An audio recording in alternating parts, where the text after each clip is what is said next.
Everyone, today we will continue our chapter number 2 of class 10th English. Name of chapter is Nelson Mandela, A Long Walk to Freedom. So we have completed first part of this chapter. Today we will start from here. A few moments later, we all lifted our eyes in awe as a spectacular array of South African jets, helicopters, and troop carriers roared in perfect formation over the Union buildings.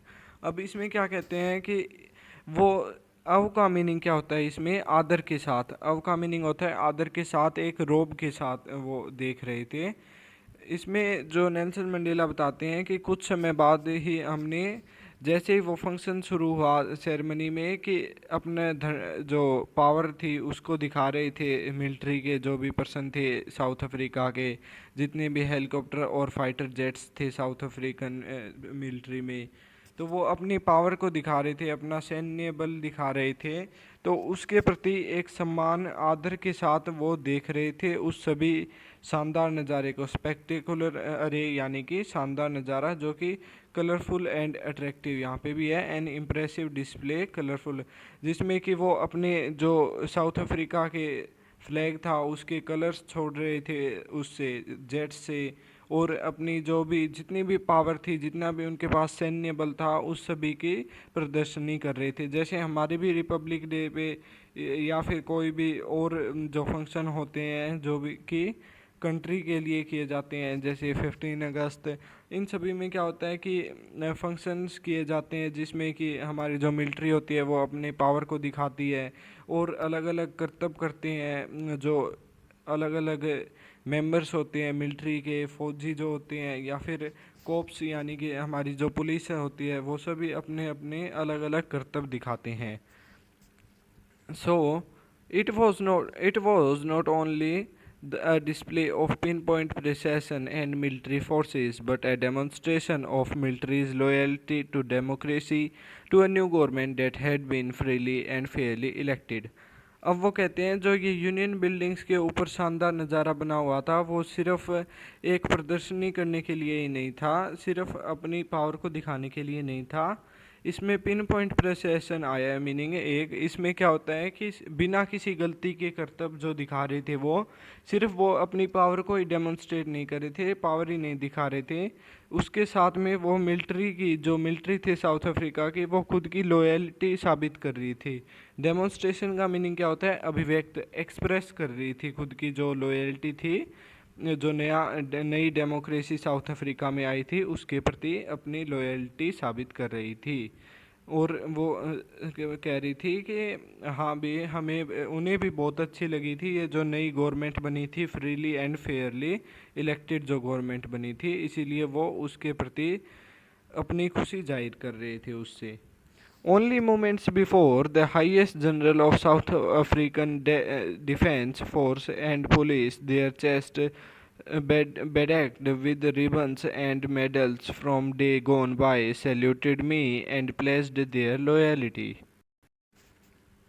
अब वो कहते हैं कि जो भी military officers थे वहाँ के जितने भी बड़े लीडर थे वो जिनके पास के अलग अलग इनाम थे मेडल्स थे और जिनके रिबन्स लगे हुए यानी कि बहुत ज़्यादा बड़े पद पर थे वो बड़ी पोस्ट पर थे वो सभी आज नेल्सन मंडेला को सैल्यूट कर रहे थे और अपने जो लॉयल्टी की कसम खा रहे थे उनके सामने।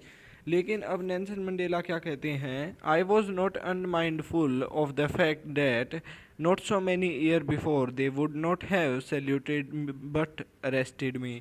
अब नेल्सन मंडेला कहते हैं कि अनमाइंडफुल वर्ड है यहाँ पे अनमाइंडफुल का मीनिंग होता है कॉन्शियस ऑफ अवेयर ऑफ मतलब कि उन्हें पता है कि अगर कुछ साल पहले यही सेम कंडीशन होती तो क्या होता कि ये जो लीडर्स आज इन्हें सैल्यूट कर रहे हैं अपनी लॉयल्टी दिखा रहे हैं वो ही इन्हें नेल्सन मंडेला को अरेस्ट करते हुए मिलते।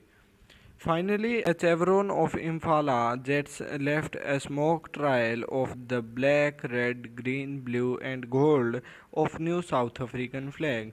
अब इसमें क्या है कि चेवरोन का मीनिंग क्या होता है पैटर्न शेप ऑफ वी जो वी शेप में जो भी वो चल रहे थे जेट्स चल रहे थे फाइटर जेट्स या फिर जो प्रदर्शनी कर रहे थे जेट्स, उनके हेलीकॉप्टर्स हैं, वो उन्होंने वी शेप में कलर्स दिखाए न्यू साउथ अफ्रीकन फ्लैग के। कौन से थे वो कि ब्लैक ब्लैक कलर था, फिर उसके बाद में रेड भी थे, ग्रीन भी थे, ब्लू कलर भी था और गोल्ड था। इन सभी कलर से मिलकर एक फ्लैग बना था जिसको एक वी शेप में वो दिखा रहे थे। सो ये भी इम्पोर्टेंट होता है कि कितने कलर थे, तो black and after that red, green, blue and gold. The day was symbolized for me by playing of the two national anthem and the vision of white singing Kosi Siklel Africa and black singing Die Stamp. अब इसमें क्या कहते हैं कि वो एक ख़ास दिन बन गया था हमारे लिए, क्योंकि उस दिन दो जो नेशनल एंथम गाए गए थे और उसमें किसी का भेदभाव नहीं था, दोनों को इक्वलिटी देकर दोनों के नेशनल एंथम गाए गए थे उस दिन। वाइट्स के था कोसी सिकलेल अफ्रीका, और जो ब्लैक्स का था वो डाइस्टेम था, the old anthem of republic. इसके बाद क्या कहते हैं कि although that they neither group knew the lyrics of anthem they once despised they would soon know the words by heart. Despised का मीनिंग क्या होता है? had a very low opinion of. अब इसमें वो सिर्फ लिपसिंग कर रहे थे, आपस में जो नेशनल एंथम थे किसी को भी याद नहीं थे, कि ब्लैक को वाइट का नेशनल एंथम याद नहीं था और जो वाइट थे उनको ब्लैक का नहीं था। तो वो सिर्फ एक लो वॉइस में लिपसिंग ज़रूर कर रहे थे, लेकिन याद नहीं थे उनको वर्ड्स, एक्चुअल वर्ड्स याद नहीं थे कि क्या वर्ड है। वाइट वालों को नहीं पता था कि ब्लैक के जो नेशनल एंथम में कितने कौन से वर्ड हैं, और जो वाइट वालों के नेशनल एंथम में कितने कौन से वर्ड हैं वो ब्लैक को नहीं पता था। तो इसलिए अब वो कहते हैं कि मैं चाहता हूँ कि कुछ समय बाद इन दोनों ही जो कम्युनिटी है वाइट और ब्लैक है, दोनों को आपस में दोनों के जो नेशनल एंथम है उनके जो लिरिक्स हैं वो दिल से याद हो जाएंगे। अब दोनों को अपने अपने नेशनल एंथम के लिरिक्स याद थे, लेकिन जो सामने वाली कम्युनिटी थी यानी कि ब्लैक को अपने थे लेकिन वाइट को नहीं, वाइट के नहीं थे, और वाइट को भी अपने नेशनल एंथम की लिरिक्स याद थी लेकिन ब्लैक की नहीं थी। इसीलिए अब जो नेल्सन मंडेला है वो कहते हैं कि दोनों को ही दोनों नेशनल एंथम की लिरिक्स याद हो जाए मन से, ये मैं चाहता हूँ। On the day of inauguration, I was overwhelmed with a sense of history. In the first decade of the 20th century, a few years after a bitter Anglo-Boer war and before my own birth, the white-skinned peoples of South Africa patched up their differences and erected a system of racial discrimination against the dark-skinned people of their own land. Nelson Mandela क्या कहते हैं कि जब वो inauguration ceremony हो रही थी तो तब उन्हें हिस्ट्री की बात याद आ जाती है कि जब in the first decade of 20th century का मतलब क्या हुआ कि 20th सेंचुरी यानी कि और फर्स्ट डेकेड यानी कि 1910 से जो पहले ही एक एंग्लो इंडियन वॉर हुई थी, बहुत ही ख़राब जो वॉर हुई थी, उससे जो कि नेल्सन मंडेला के बर्थ से भी पहले हुई थी, तब क्या हुआ कि वाइट स्किन्ड पीपल जो थे उन्होंने एक उन्हीं की कंट्री के जो दूसरे पीपल डार्क स्किन के पीपल थे यानी कि वाइट पीपल ने ब्लैक पीपल पर एक रेशियल डिस्क्रिमिनेशन शुरू कर दिया था, डोमिनेट करने लगे थे, उन पर दबदबा बनाने लग गए थे अपना, और जो ब्लैक्स थे उनको कोई भी रिस्पेक्ट नहीं देते थे, उनके इंटरेस्ट को रिस्पेक्ट नहीं देते थे, और उन जो ब्लैक्स को एक अलग ही लो कैटेगरी के पीपल में रख दिया गया था कि उनके कोई भी इंटरेस्ट को हम रिस्पेक्ट नहीं दी जाएगी, और उन्हें स्लेव्स बनाकर रखा जाने लग गया था।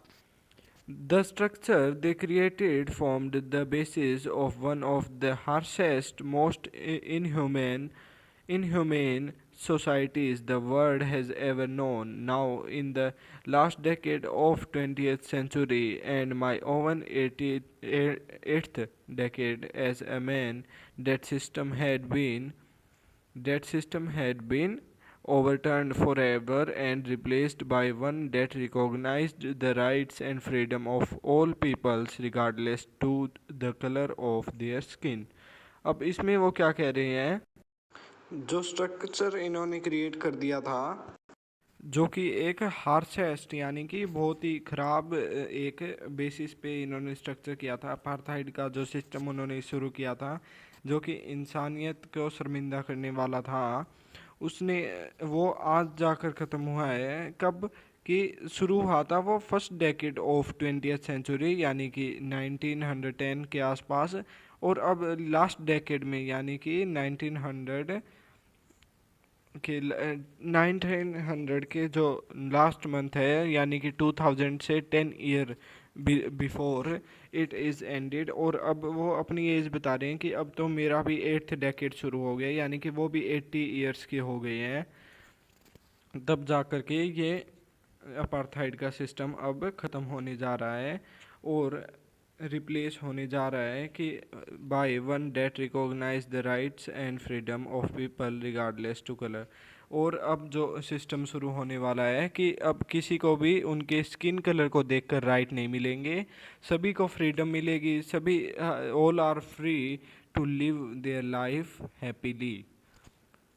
That day had come about through the unimaginable sacrifices of thousands of my people whose suffering and courage can never be counted or repaid.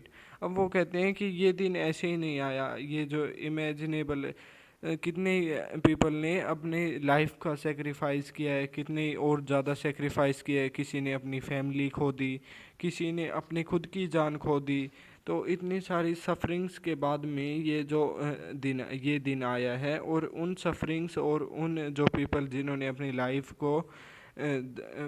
Life खो दी है इस स्ट्रगल के बीच में, उनको कभी भी वापस रिपेड नहीं कर सकते, मतलब कि उनको हम उनका जो आभार है हम उसकी पूर्ति नहीं कर सकते।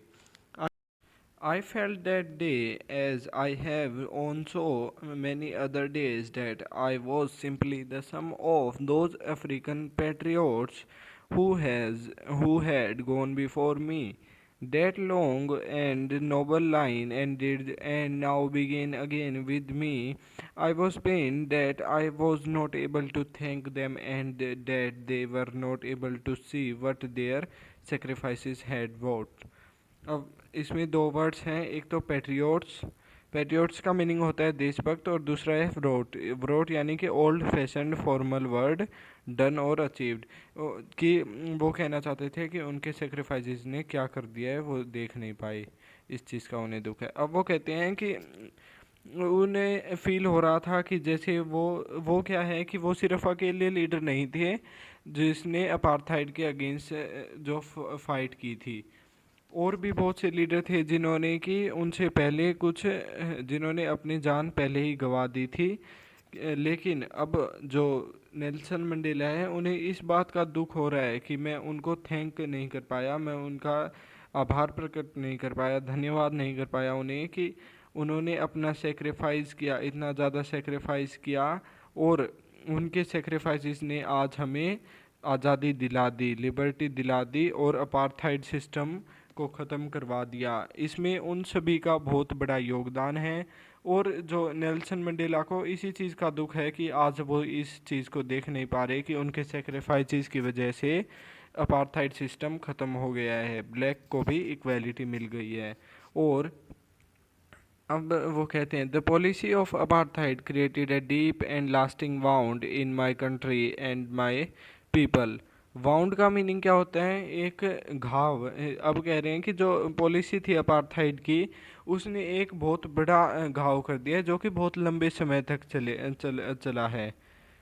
और all of us will spend many years, if not generations, recovering from that profound hurt। अब वो कह रहे हैं कि हमें बहुत ज़्यादा समय लगेगा इस वाउंड से, ये जो घाव हमें मिला है उससे उभरने में। But the decades of oppression and brutality had another unintended effect, and that was that I produced the Oliver Thambos and Walter Sissoulus and the Chief Luthilus, the Yusuf Dados, the Bram Fischers, the Robert Subukwas of our time, men of such an extraordinary men of such an extraordinary courage, wisdom and generosity that their like may never be known again. अब इसमें क्या कह रहे हैं कि हमें इस घाव से उभरने में तो बहुत ज़्यादा समय लगेगा, लेकिन उस ऑपरेशन के समय में, उस बुरे समय में क्या हुआ कि एक अच्छे अफेक्ट हुआ था, अनटेंडेड, यानी कि जो सोचा नहीं गया था वो अफेक्ट हुआ था कि उन्होंने बहुत से ऐसे लीडर्स, जो समझदार लीडर्स को पाया, जैसे कि ओलिवर थेम्बो, वोल्टर सिसूज और ये जितने भी लीडर्स हैं जिन्होंने कि फोर्ट किया था अपार्थाइड के खिलाफ, अपनी विजडम को दिखाया गया था, कि समझदारी को दिखाया था अपनी को, और उसके साथ ही क्या है कि जेनरोसिटी, अपनी काइंडनेस को, अपनी करेज को दिखाया था। ऐसे ये लीडर्स इनको मिले, ये एक अच्छा इफेक्ट भी हुआ था अपार्थाइड का। अगर अपार्थाइड नहीं होती तो शायद ऐसे लीडर्स उभर कर ना आते। Perhaps it requires such depth of operation to create such heights of character. अब वो क्या कह रहा है कि कुछ ऐसे डिप्रेशन भी क्रिएट होने चाहिए जिससे कि एक इंसान के इतने हाइट हो करेक्टर की, जितनी ज़्यादा गहराई उसकी ऑपरेशन की होगी उतनी ज़्यादा हाइट बढ़ाएगा अपने करेक्टर की इंसान। My country is rich in minerals and gems that lie beneath its soil, but I have already known that its greatest wealth is its people, finer and truer than the purest diamonds. अब इसमें Nelson Mandela क्या कहते हैं कि मेरी जो country है वो जो जेम्स होते हैं या फिर इनर मिनरल, जो सोयल है साउथ अफ्रीका की, वो मिनरल से भरपूर है, मिनरल भरे हुए हैं उसमें, जेम्स भरे हुए हैं। लेकिन जो मेन बात क्या है कि उसमें जो नेल्सन मंडेला क्या कहते हैं कि मेरे हिसाब से जो ग्रेटेस्ट वेल्थ, जो सबसे बड़ी कमाई या फिर सबसे बड़ा धन एक कंट्री का होता है, वो उसके उस कंट्री के पीपल होते हैं। जो कि सबसे, अगर उस कंट्री के पीपल अच्छे हैं, उस कंट्री के पीपल इक्वालिटी से, फ्रीडम से रह रहे हैं, तो वो सबसे बड़ा धन होता है। मतलब कि उससे प्योर कोई डायमंड भी उससे प्योर, महंगा या फिर अच्छा नहीं हो सकता। सबसे इम्पोर्टेंट होते हैं उस कंट्री के पीपल, उसके बाद में आते हैं मिनरल या फिर money. It is from these comrades in the struggle that I learn the meaning of courage. Time and again I have seen men and women risk and give their lives for an idea. अब इसमें जो Nelson Mandela क्या कहते हैं, यहाँ पे comrades word का use किया गया है, इसका मीनिंग होता है कंपेनियन, जो साथी होते हैं इस स्ट्रगल में अपार्थाइड के अगेंस्ट। जो जो कंपेनियंस थे, जो नेल्सन मंडेला के थे कंपेनियंस, उन सभी के बारे में बता रहे हैं कि उन सभी से मैंने करेज का सही मतलब सीखा है, धैर्य का सही मतलब सीखा है मैंने। Time and again I have seen, वो कह रहा है कि जैसे जैसे समय बीता है मैंने देखा है कि पीपल को, मैन एंड वुमेन जो हैं, कि मैंने उन्हें अपने आइडिया के लिए जान देते हुए, जान गंवाते हुए भी देखा है, लेकिन वो अपने जो विचार हैं उन पर अटल रहे हैं, अपने विचारों को नहीं बदला। I have seen men stand up to attack and torture without breaking, showing a strength and resilience that defies the imagination. इसमें वर्ड यूज़ है रेजिलेंस, टॉर्चर। टॉर्चर होता है जो भी अत्याचार किए जाएं उन पर वो, और रेजिलेंस होता है the ability to deal with any kind of hardship and recover from its affect. मतलब कि कठोर बनना और उससे उभरना भी, जो भी मुसीबतें आए उनका सामना करना, सामना करना, और जो भी दिक्कतें आई हैं उनसे उभरने की कोशिश करना। तो इसमें क्या कहते हैं कि मैंने बहुत से आदमी ऐसे देखे हैं कि जो टॉर्चर्स के सामने, अटैक्स जो उन पर होते थे उनके सामने विरुद्ध खड़े भी होते थे, और उनसे जो टॉर्चर्स, अत्याचार उन पे किए गए उनसे वो बिल्कुल भी नहीं टूटे, वो अपनी स्ट्रेंथ को बनाए रखते थे, और बार बार उभर जाते थे जो भी उनके घाव होते थे, मतलब कि जो भी उनके दिल को ठेस पहुंचती थी उसके सामने वो एक अटल विचार लेकर खड़े हो जाते थे। वो ही सच उनकी पावर को दिखा रहा है। I learned that courage was not the absence of fear but the triumph over it. अब क्या कह रहे हैं कि करेज जो फियर से एब्सेंस, यानी कि करेज डर ना लगना करेज नहीं होता, जिसको डर लगता हो और फिर भी, इसमें क्या कहते हैं कि डर ना लगना करेज नहीं होता, जिसको डर लग रहा हो और उसने अपने डर पे जीत पा ली हो। तिरुम का मतलब होता है उस पे जीत पा ली हो, उसे कहते हैं करेज।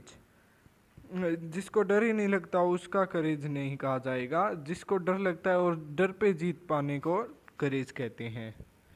So after that he says, the brave man is not the who does not feel afraid, but who conquers that fear. अब फिर से वो कह रहे हैं कि ब्रेव मैन वो नहीं होते जो कि डरते ही नहीं है, वो होते हैं ब्रेव जो कि डर के ऊपर जीत हासिल करते हैं। No one is born hating another person because of the color of his skin or his background or his religion. अब वो कहते हैं कि कोई भी जन्म से ही घृणा में नहीं जन्मा कि किसी के कलर, किसी के रेस के, जो भी उसका रिलीजन है उसके बेस पे उससे शुरुआत में जन्म लेते ही उससे हेट नहीं, घृणा नहीं करता, ईर्ष्या नहीं करता है। उसके बाद में पीपल उसे ऐसा बना देते हैं। People must learn to hate and if they can learn to hate they can be taught to love, for love comes more naturally to the human heart than its opposite. अब वो कहते हैं कि पीपल उन्हें hate करना सिखा देते हैं, जो आपसी बैर भाव है वो सिखा देते हैं बाद में पीपल उन्हें। जन्म से कोई भी एक दूसरे का शत्रु नहीं होता, और अगर जो बैर सिखाया जा सकता है यानी कि हेटेड सिखाई जा सकती है, तो उसके साथ ही जो उन्हीं पीपल को लव भी सिखाया जा सकता है, क्योंकि और लव सिखाना और भी इजी होता है क्योंकि ये ह्यूमन हार्ट में और भी नेचुरली होता है। शुरुआत में जब एक चाइल्ड का जो बर्थ होता है उस टाइम जो भी उसकी केयर करेगा, जो भी उसको ज़्यादा टाइम स्पेंड करेगा उसके साथ एक अलग बॉन्ड होगा, तो वो क्या होगा, लव, नेचुरल लव होता है। से एक जो स्मॉल चाइल्ड होता है उसका अपनी मदर के साथ एक बॉन्ड रहता है शुरुआत से ही, तो वो सीख कर थोड़ा आता है, वो तो नेचुरली लव नेचुरली होता है इंसान में जन्म से ही, लेकिन जो हेटेड होती है वो नेचुरली नहीं होती। तो नेल्सन मंडेला कह रहे हैं कि लव को तो सिखाया और भी आसानी से सिखाया जा सकता है हेट के अलावा।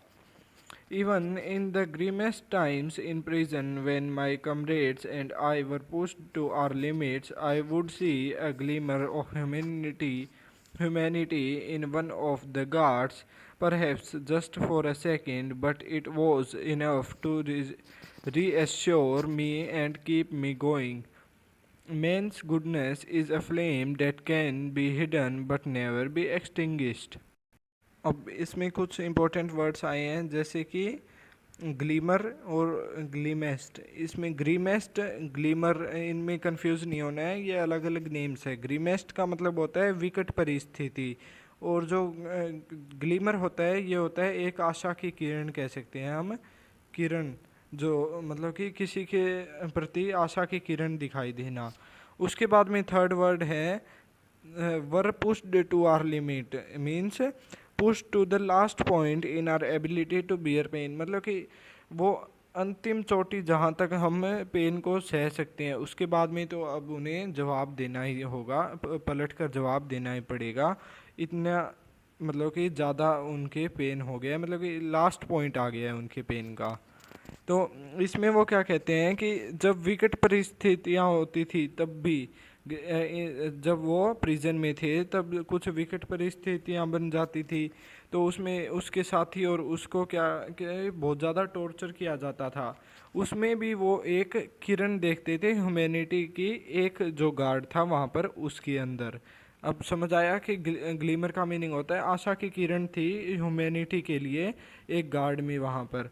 तो वो कहते हैं कि कुछ समय के लिए उसके अंदर ह्यूमैनिटी के टाइम वो ह्यूमैनिटी की किरण दिखती थी आशा की, कि वो एक जो था काइंड हार्टेड पर्सन था, लेकिन वो कुछ कर नहीं सकता था क्योंकि वाइट में सभी उनको हेट करते थे, उस अकेले से कुछ नहीं किया जा सकता था, इसीलिए वो फिर बाद में स्ट्रिक्ट होने की एक्टिंग करता या फिर स्ट्रिक्ट रहता उनके साथ, कोशिश करता स्ट्रिक्ट रहने की।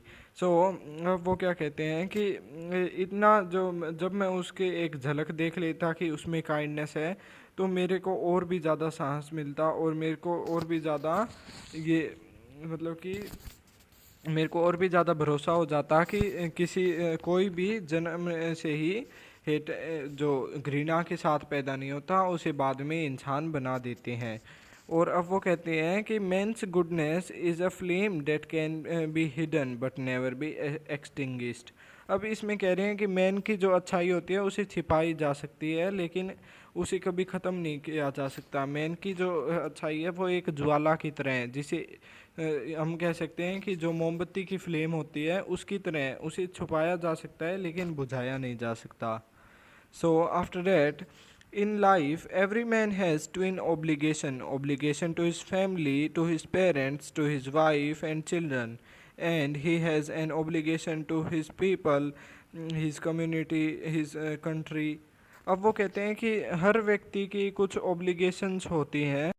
अब ओब्लिगेशंस क्या होते हैं? ओब्लिगेशन वर्ड यूज़ किया जाता है कर्तव्य के लिए। ओब्लिगेशन का हिंदी मीनिंग होता है कर्तव्य, कि हर व्यक्ति का ट्विन कर्तव्य होता है, मतलब कि हर एक और ज़रूरी कर्तव्य होते हैं कि उसकी फैमिली की और भी उसके कुछ कार्य होते हैं करने के लिए, कर्तव्य होते हैं, और उसके पेरेंट्स के लिए भी, उसकी वाइफ के लिए भी, उसके बच्चों के लिए भी, और जो उसकी कंट्री के, कम्युनिटी के, उसके कल्चर के जो पीपल हैं उनके लिए भी कुछ कर्तव्य होते हैं, कुछ ओब्लिगेशंस होती हैं। So in a civil and humane In a civil and humane society, each man is able to fulfill those obligations according to his own inclinations and abilities.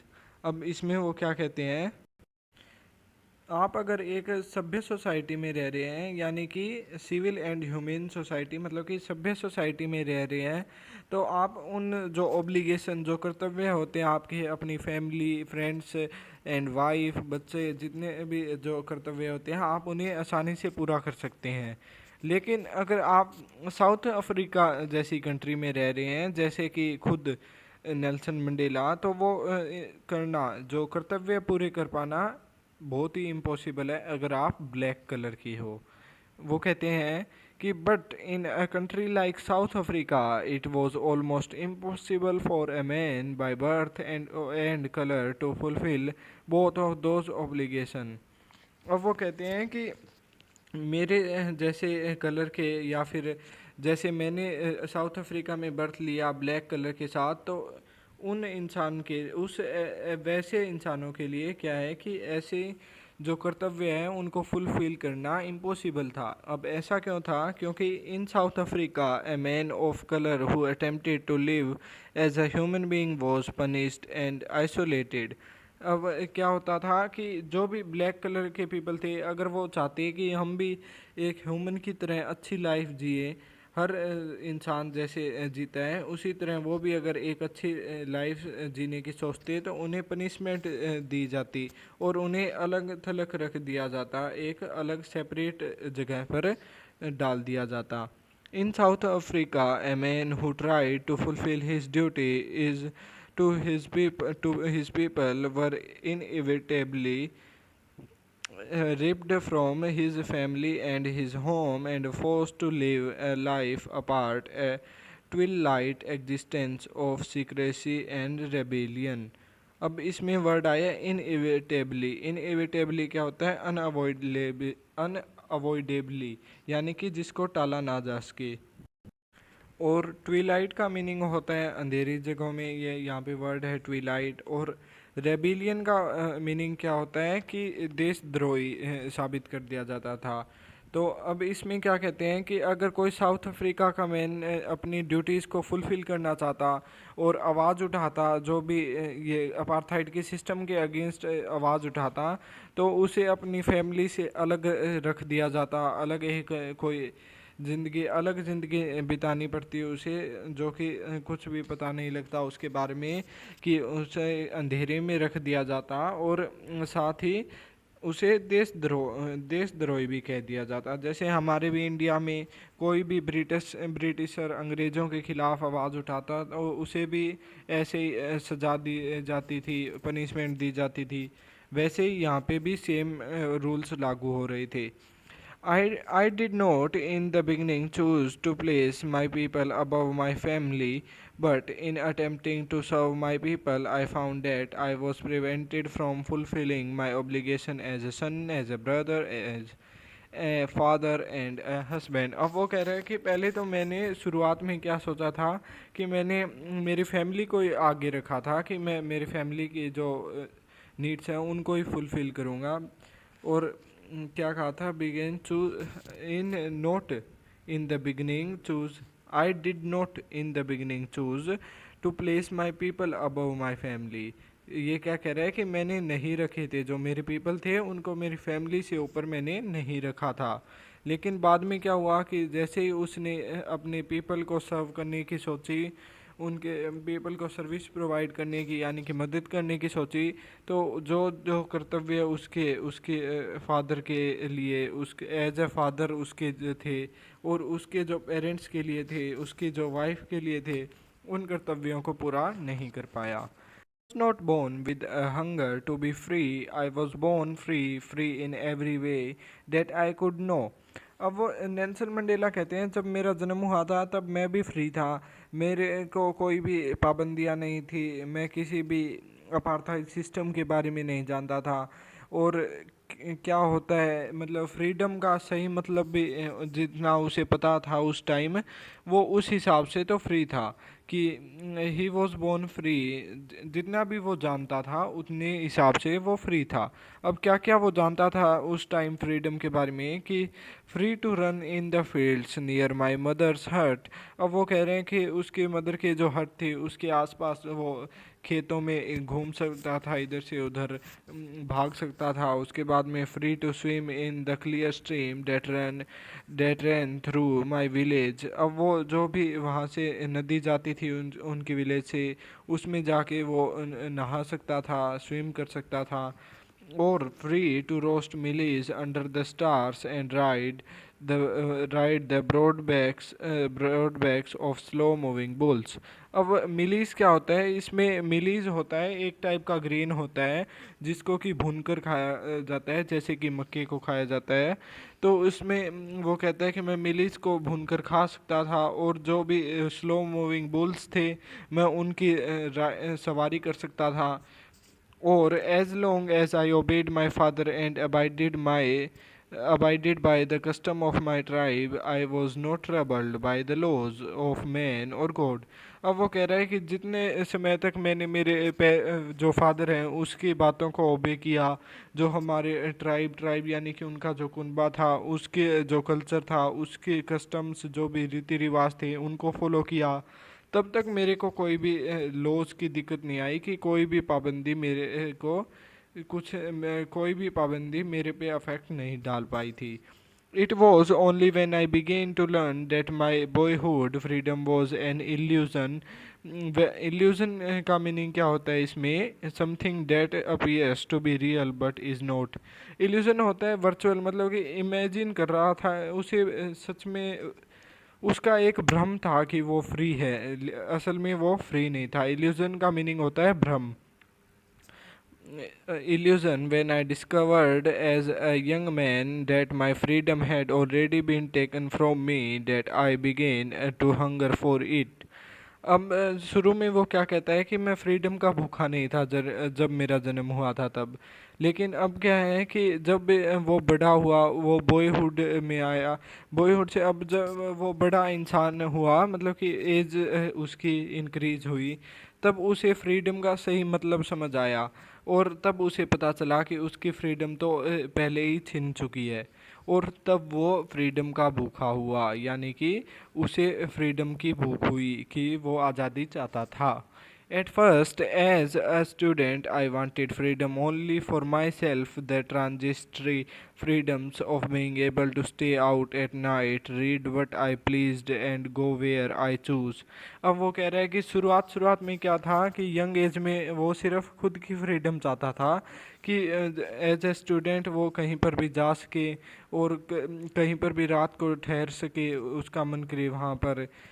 और क्या है, later as a young man in Johannesburg, अब वो जोनेसबर्ग में जब एक और थोड़ा और बड़ा आदमी बन गया, तो उसमें क्या है कि I yearned for the basic and honorable freedoms of achieving my potential, of earning my keep, of marrying and having a family, the freedom not to be obstructed in a lawful life.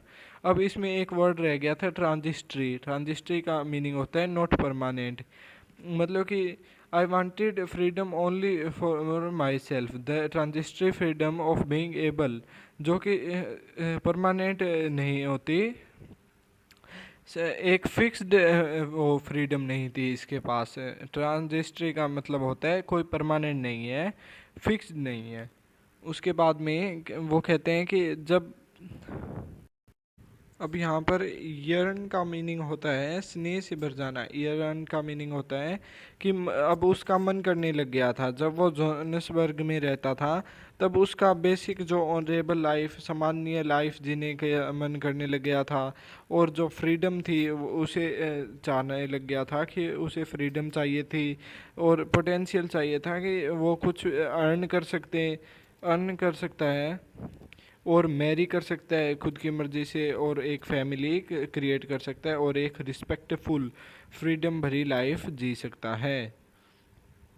उसके बाद में, but when I slowly saw that not only was I not free but my brothers and sister were not free, जब वो कहते हैं कि कुछ समय बाद में जब मैंने देखा कि सिर्फ मैं ही नहीं, मेरे जो ब्रदर एंड सिस्टर हैं वो भी फ्री नहीं थे, वो भी बंधन में बंधे हुए थे अपार्थाइड के। I so that it was not just my freedom that was curtailed but the freedom of every one who looked like I did। अब curtail का मीनिंग होता है reduced, इसमें curtail का मीनिंग होता है कि कम हो गई थी फ्रीडम उनकी, बिल्कुल कम कर दी थी।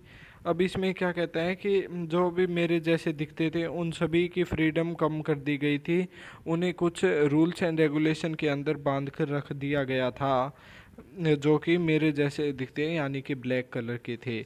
That is when I joined the African National Congress, and that is when the hunger for my own freedom became the greater hunger for the freedom।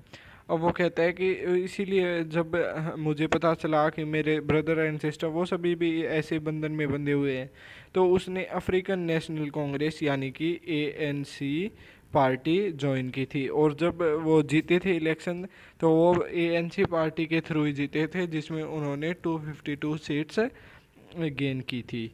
तो वो कह रहे हैं कि ANC पार्टी में मैंने ज्वाइन कर लिया, और फिर मेरी जो फ्रीडम की भूख थी वो बहुत ज़्यादा बढ़ गई थी, और अब वो जो भूख उसकी थी वो सिर्फ खुद के लिए सीमित नहीं रह गई थी, अब वो पूरे पीपल के लिए हो गई थी। Freedom for the my people, it was this desire for the freedom of my people to live their lives with dignity and self-respect that animated my life, that transformed a frightened young man into a bold one, that drove a law-abiding attorney to become a criminal, that turned a family-loving husband into a man without a home, that forced a life-loving man to live like a monk। अब इसमें क्या कह रहा है कि इसी design ने, freedom के डिज़ाइन ने मेरे पीपल को डिग्निटी प्रोवाइड करवाने के लिए वो क्या होता है कि वो एक साधु की तरह जीवन जीने लग गया था। अब उसके लिए फैमिली, जो कि फैमिली लवर था, अब उसने फैमिली छोड़ दी थी, होम छोड़ दिया था। जो कि एक डरा हुआ व्यक्ति था, वो अब बोल्ड हो गया था, यानी कि साहसी हो गया था। और ये क्यों था? सिर्फ डिज़ायर थी उसके कि उसके जो कम्युनिटी के पीपल थे उनको भी रिस्पेक्ट मिले, डिग्निटी मिले। अब उसने जो लॉ की, जो हमेशा से रिस्पेक्ट करता था लॉ की, अब उसने क्रिमिनल का जो पाथ है अपना लिया था। क्रिमिनल का मतलब कि जो वाइट्स के लॉज थे वो पहले उनकी रिस्पेक्ट करता था, क्योंकि उसे नहीं पता था कि उन्हें फ्रीडम नहीं दी गई है, ये अच्छे लॉज नहीं है, अपार्थाइड पॉलिसी जो है वो अच्छी नहीं है। लेकिन जैसे ही उसे पता लगा तो अब वो क्रिमिनल यानी कि उन लॉज के अगेंस्ट में खड़ा हो गया, और एक लाइफ लविंग यानी कि जिसको जिंदगी प्रिय थी अपनी, वो अब साधु महात्मा बन गया। मॉन्क का मीनिंग होता है साधु। No more virtuous or self sacrificing than the next man, but I found that I could not even enjoy the poor and limited freedom I was allowed when I knew my people were not free. अब वो कहते हैं कि मैं ये नहीं कहता कि मैंने औरों से ज़्यादा सेक्रीफाइस किए या फिर मैंने औरों से ज़्यादा स्ट्रगल किया, लेकिन ये ज़रूर तय था कि जब तक उसके जो कंट्री के पीपल है, जो उसके कम्युनिटी के पीपल थे, उनको फ्रीडम नहीं मिलेगी, तब तक वो भी कुछ ये लिमिटेड फ्रीडम में खुश नहीं रह सकते थे। वो कहते हैं कि पुअर एंड ये हो गया है हमारा freedom is individual. The chains on any one of my people were the chains on all of them. The chains on all of my people were the chains on me. अब वो कह रहे हैं कि फ्रीडम इंडिविजुअल होती है, जो chains उसके पीपल पे थी वही चेन, यानी कि जो भी पाबंदियाँ उसके पीपल पर थी वो उसके लिए भी थी, और जो भी पाबंदियाँ उसके ऊपर थी, जो भी मतलब कि उनको जैसे बेड़ियों में बांध रखा था वैसे ही उसके पीपल्स को भी बांध रखा था, जो भी उसके साथी थे उनको भी। I knew that the oppressor must be liberated just as surely as the oppressed. I knew that the oppression must be liberated just as surely as the oppressed. A man who takes away another man's freedom is a prisoner of hatred. He is locked behind the bars of prejudice and narrow-mindedness. अब वो कहता है कि अगर जो भी बंद हम तो जेल में हैं, तो हम भी जो आज़ादी नहीं है, लेकिन जिन्होंने हमें जेल में बंद कर रखा है यानी कि वाइट्स, वो भी आज़ाद नहीं है। वो किस चीज़ के बंधन में है? वो घृणा के प्रिजन में, यानी कि वो घृणा के प्रिजनर ऑफ हेटर्ड, वो नफ़रत के जो जेल है उसके अंदर फंसे हुए हैं, नफ़रत के अंदर फंसे हुए हैं। They are locked behind the bar of prejudice. Prejudice का मीनिंग क्या होता है? Strong dislike without any good reason, यानी कि बिना किसी मतलब के कोई बात ही नहीं है लेकिन फिर भी दूसरे व्यक्ति से वो घृणा कर रहे हैं, तो वो क्या है कि वो बेड़ियों में बंधे हुए हैं घृणा की। प्रेजुडाइज का मतलब होता है बिना किसी रीज़न के किसी दूसरे से घृणा करना, और वो नैरो माइंडनेस के अंदर एकदम फंसे हुए हैं। तो उन्हें ओप्रेस्ड जो पीपल हैं उन्हें तो आज़ाद करवाना ही करवाना है, जो नेल्सन मंडेला कहते हैं। साथ ही जो ओप्रेसर है यानी कि वाइट्स को भी आज़ाद करना है घृणा के इस जेल से, प्रिजन से। I am not truly free if I am talking away someone's taking away someone else's freedom just as surely as I am not free when my freedom is taken from me. अब वो कह रहे हैं कि मैं तब भी free नहीं होऊंगा जब मैं किसी दूसरे की फ्रीडम ले लूँगा, यानी कि अगर वो उनकी वाइट्स की फ्रीडम ले लेंगे तब भी वो फ्री नहीं हो पाएंगे। क्यों? क्योंकि फिर उनको एक ऐसे गिल्ट रहेगा कि जैसे अभी मैं फ्री नहीं हूँ वैसे अब वो फ्री नहीं होंगे, तो वो नहीं चाहते कि उनको भी इनकी तरह बंधनों में रहना पड़े, बेड़ियों में रहना पड़े। The oppressed and oppressor alike are robbed of their humanity. अब वो कहते हैं कि जो ओप्रेसर है और जो ओप्रेस्ड है दोनों की क्या है कि इंसानियत छीन ली गई है। दोनों ही अब एक बंधन में है कि एक तो ओप्रेसर क्या है, वो तो घृणा के बंधन में है, और जो ओप्रेस्ड है वो तो फिर है ही जेल में। दोनों ही फ्री नहीं है, दोनों की इंसानियत को छीन लिया गया है, ये आखिर में कहते हैं Nelson Mandela. That's all about this chapter. Hope you all like it. Thank you and have a nice day.